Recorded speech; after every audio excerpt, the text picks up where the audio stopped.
It is a sacred time, not only for the Church, but for the whole of humanity. On May 18th, the world will bear witness to a moment layered in both tradition and transcendence, the Inauguration Mass of Pope Leo XIV. But while the cameras will focus on gold vestments and choirs echoing through the marble corridors of St. Peter's Basilica, I invite you to look not outward, but inward, because when one soul steps into great responsibility, it echoes in all of us. This moment isn't just about a pope, it's about you, me, us. It is about how we handle transition, how we step into new roles, how we honor what was, and courageously embrace what is to come. Let me tell you a story. Many years ago, I met a man who used to sweep the floors of a monastery. Every day, without fail, he would rise before the sun and sweep each corridor as if he were preparing the way for angels. One day, I asked him why he took such care. He smiled, not with pride, but with peace, and he said, "Because I believe something sacred is always about to happen, even in these dusty halls." That man understood something very few do, that the sacred is not in the spotlight, it's in the surrender. As Pope Leo XIV prepares for his role as spiritual shepherd to billions, he must do what we are all called to do every morning, shed what was and step forward with humility. You may not wear a mitre, you may never stand before a crowd, but every morning you are given the same invitation to begin again. Life changes us, but more importantly, life offers us the chance to change ourselves.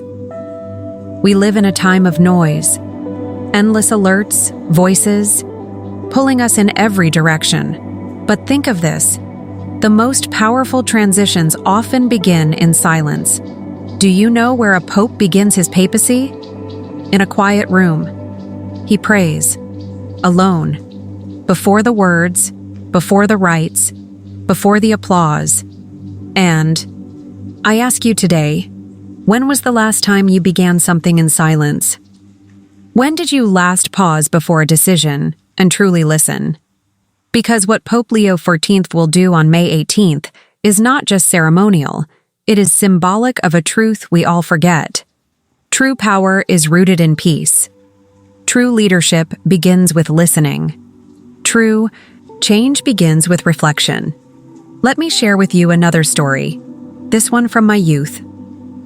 When I was a boy, I watched my mother light a candle every evening. She would close her eyes and whisper prayers I couldn't quite hear. One day, I asked her, "Why do you pray the same way every day?" She opened her eyes and said, "Because it reminds me that I can begin again, even if I failed today. Now that I have walked the dusty paths of this world and met thousands of souls, I see the wisdom in her eyes more clearly than ever. And I share that with you today. No matter what has happened in your past, you can begin again." If Pope Leo XIV, a man who has carried the weight of his faith his entire life, must still humble himself before this new path, then so can we. Maybe your path doesn't involve the world watching. Maybe it's quieter. Maybe your inauguration is simply deciding to forgive, or to start over, or to let go. But it is no less holy. And so, I ask you, as the bells of St. Peter's ring, what will ring inside your heart? Let the moment of another's great beginning be a mirror for your own. Let it remind you of what is still possible, even in your stillness. The world does not need more noise. The world needs more souls who are not afraid to be still. Join me in this journey as we reflect further on what it means to be called, to begin again, and to live mindfully.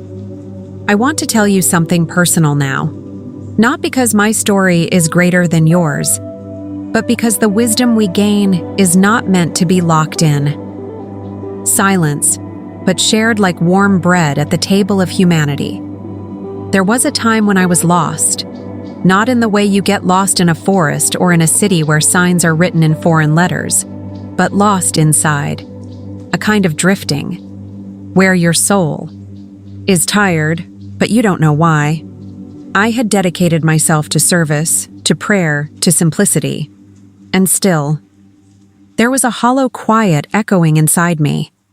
I kept asking, am I doing enough? Am I on the right path? What if my purpose is elsewhere? One night, I sat alone on a stone bench beneath a fig tree. The sky was a deep indigo, and the stars blinked, like ancient eyes. And in that silence, I remembered something my teacher once said to me when I was very young. Do not confuse stillness with stagnation. A seed must lie still before it can break open. That night, I stopped asking questions. Not because I had the answers, but because I realized the questions themselves were sacred. Now, as I think of Pope Leo XIV, a man who has walked a long road of devotion, discipline, and likely doubt, I wonder if he too sat in such stillness before saying yes to this great calling. You see, the world often celebrates answers. We give awards to the bold, the decisive, the loud. But the soul honors the one who dares to pause, the one who dares to sit with the unknown. Think of your life right now. Where are you rushing to fill a silence that's meant to teach you something? What decision are you afraid to make? Not because you lack strength, but because you fear the stillness it requires? I want to share with you a lesson I learned while sweeping leaves. In the monastery, we each had daily chores. Mine, for several months, was sweeping the outer paths. It was humbling. Work?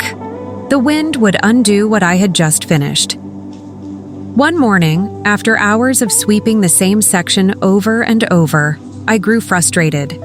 I threw down my broom and whispered to myself, "What's the point if it never stays clean?" An old monk named Father Anand heard me. He smiled and said, "Brother, the path is not meant to stay clean. You are." That moment changed me, because suddenly I understood. The task wasn't about the leaves. It was about me, about how I responded, about my attitude, my presence. And that is the lesson for today. The inauguration of a pope is also the inauguration of a lesson. Leadership, true leadership, whether you are leading nations, families, or only your own heart, is about being rooted, not flashy, not perfect, but present. And this is what Pope Leo XIV symbolizes in this new beginning: a return to presence, a call to humility. If the most powerful spiritual leader in the world begins his journey with prayer, then perhaps the most powerful thing you can do today is pause for a moment and breathe. Ask yourself, am I living with intention? Am I making space for the sacred in my everyday? Or have I let the dust of worry cover the clarity of my soul? Because sometimes the most sacred acts are not loud, they are not televised. They are the quiet decisions to stay kind, to stay hopeful, to try again. My dear listener, if you are watching this, it is not by accident. You were drawn here, maybe for comfort, maybe for clarity, maybe to remember something your soul already knew. You are not alone in your search. Even a pope must search. Even a monk must search. And in that shared searching, we become one human family. So when you hear the trumpets on May 18th, when you see the processions and the rituals, let them not just be religious spectacle, let them be reminders. Reminders that you too are worthy of sacred renewal, that no life is too simple, no soul too far gone, no moment too late to begin again. And so I invite you now, let's walk further into this reflection. Because there is more I must tell you. More stories, more truths, more quiet invitations waiting patiently behind the noise. Let us continue. There is something quietly beautiful about candlelight, isn't there? It does not force itself into the room. It simply is. Steady, still, patient.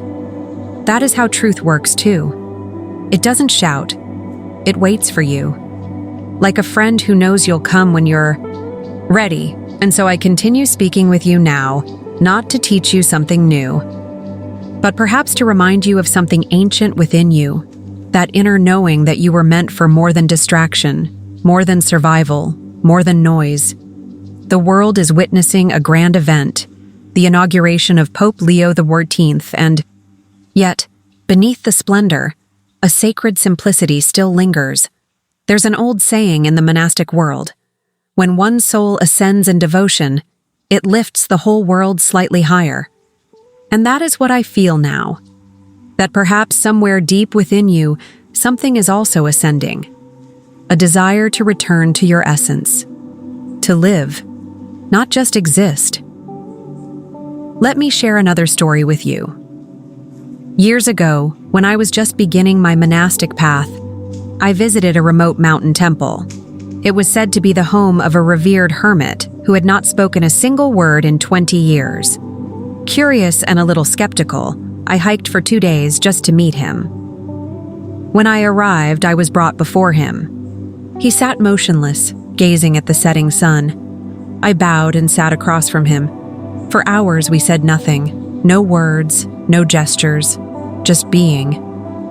And you know what happened in that silence? Everything. Tears filled my eyes. I didn't know why at first, but in that deep silence, I felt seen. Not by the man, but by life itself, by the divine, by that sacred stillness that lives within all of us when we stop trying to prove or grasp or fix. Now I think of the Pope, the pressure, the expectations, the weight of tradition, and I wonder, will he have time for silence? Will he still make room for stillness, for the sacred moment between the breaths? Because the world needs leaders who listen, not only to people, but to the whispers of wisdom that rise from silence. And you? Yes, you watching. You are a leader, too. You may not have followers, you may not wear robes or carry titles, but you are a leader in your home, your workplace, your friendships, your inner life. And every decision you make echoes. Have you ever asked yourself, what am I really leading with? Is it fear? Is it obligation? Is it routine? Or is it intention? If your life was an inauguration, if today was your crowning moment, this is not merely a religious ceremony.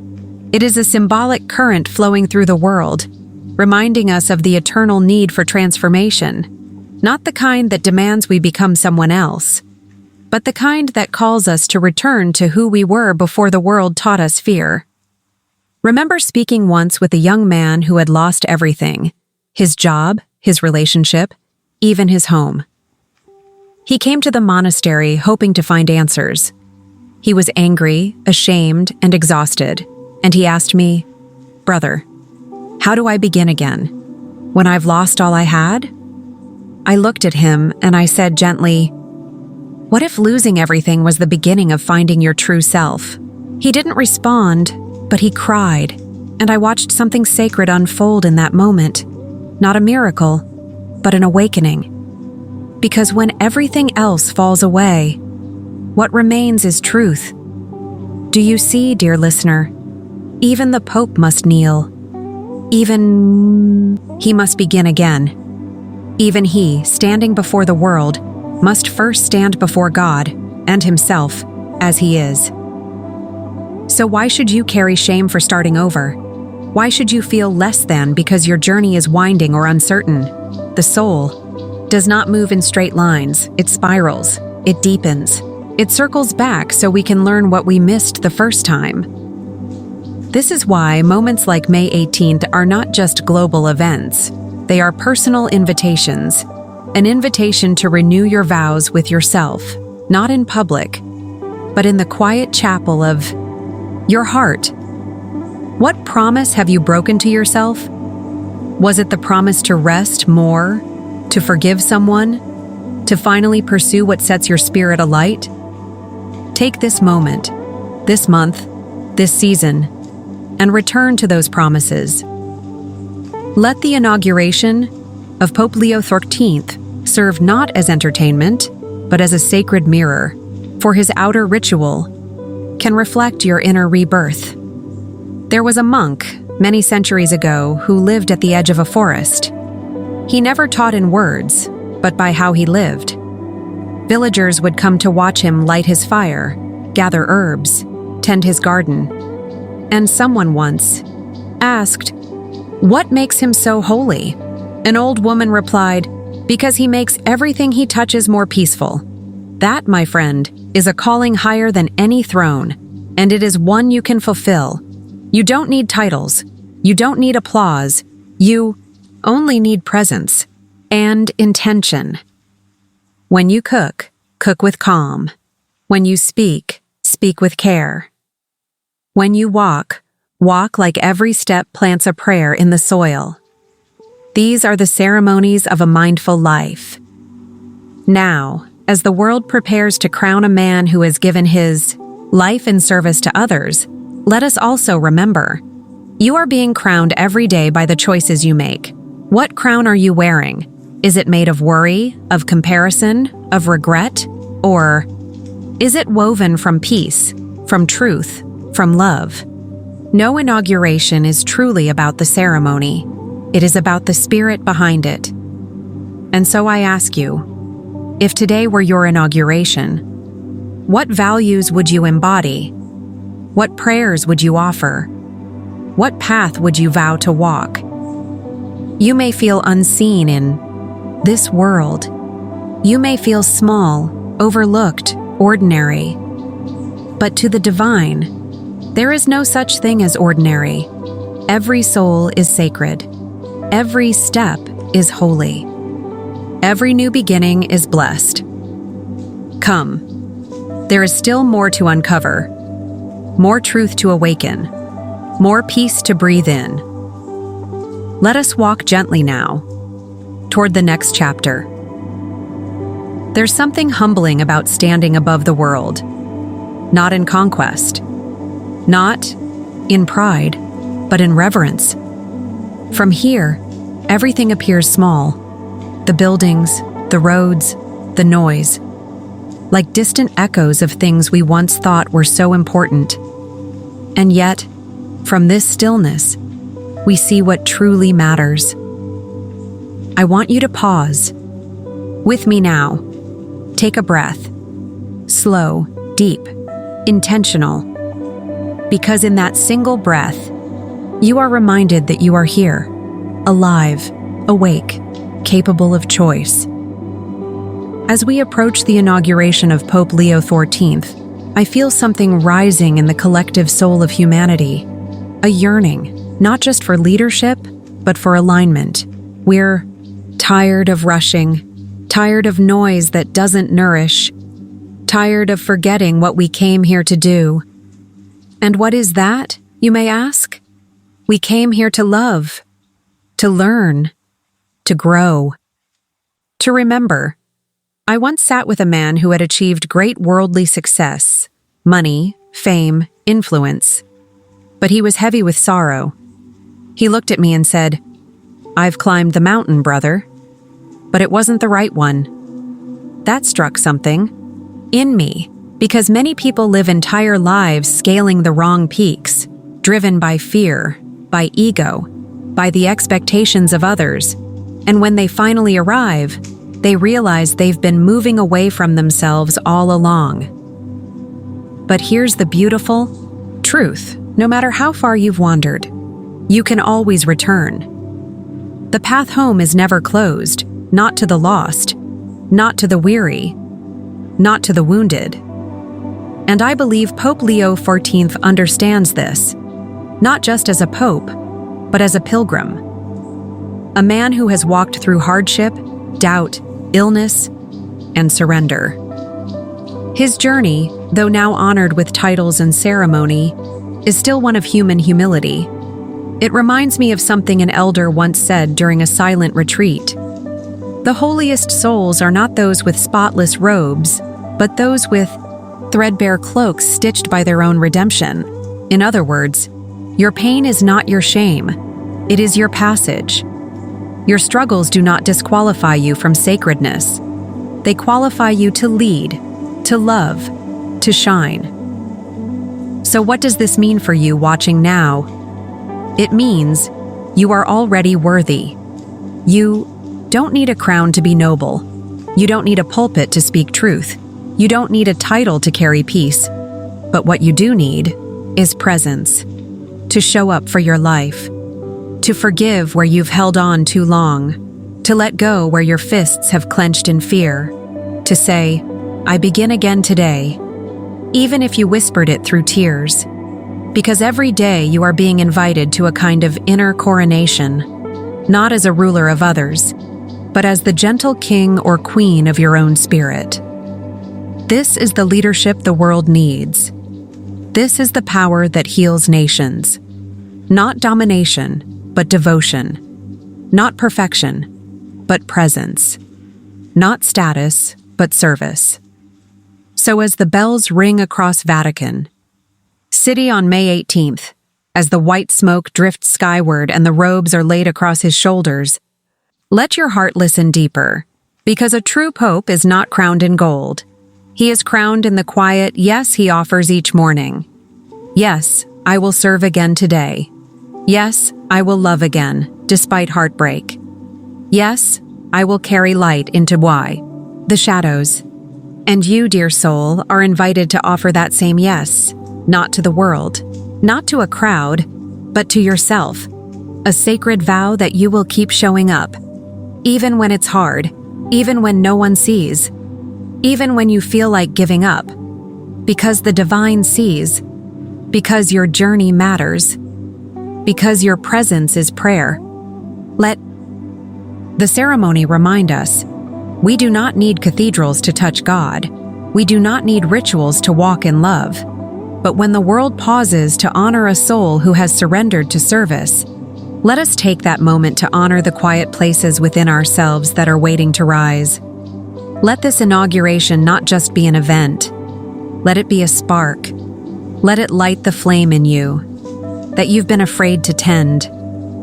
And may you walk from this day forward, not with fear, but with faith, not with confusion, but with courage, not with pride, but with quiet purpose. Come, friend. We are not done yet. The final page awaits. Let us walk there together, and so we arrive. Not at an ending, but at a threshold. We have walked far together today, across stories, memories, symbols, and silences, all in the name of one sacred truth, that life is not a race to be won. It is a temple to be entered, one mindful step at a time. The inauguration of Pope Leo XIV, this grand moment the world will witness on May 18th. It is not merely about robes, rituals, or a holy title. It is a mirror, a message, a soft whisper from the Eternal, asking each of us, have you begun your own inauguration yet? Have you stepped into the role you were born to live? Not the one carved by culture, family, or fear, but the one crafted by your soul long before you arrived here, because you too were called to love when it's hard, to forgive what still aches, to rise even when no one cheers, to hold peace in a world addicted to noise. This is your sacred appointment, and you don't need a pulpit to preach. Your life is your sermon. How you hold your child, how you greet a stranger, how you breathe through grief, how you choose gentleness when anger feels easier. These things, they echo beyond this life. Pope Leo XIV is shown again, not in a ceremony, but sitting alone in stillness, eyes closed, hands folded. Even he, especially he, must return to the quiet, because in the quiet, we remember, we are not here to impress. We are here to embody, to become living reflections of grace, compassion, and presence. There was a moment, years ago, when my own teacher, just before he passed, whispered this to me. Live in such a way that when the soul leaves the body, It bows in gratitude, not regret. That is the wisdom I offer you now. You have time. You have breath. You have a sacred appointment with your higher self. The world may never give you a crown, but heaven has already given you a light. Tend to it. Honor it. Let it guide you through joy and sorrow, through success and failure. Let it be your compass. When the path feels unclear, when the road feels long, and when you hear the bells toll on May 18th, don't just think of the Pope. Think of your own soul, rising to meet the day, rising to meet the call, rising to become what you were always meant to be. Let this not just be the end of a video. Let it be the beginning of your vow. A vow to live with clarity, with intention, with truth. A vow to love without condition, to walk without haste, to speak with care, to rest without guilt. To remember, you are sacred, always. And if ever you forget, come back here, sit with me again, not just in this video, but in the quiet temple within your own heart. Because there,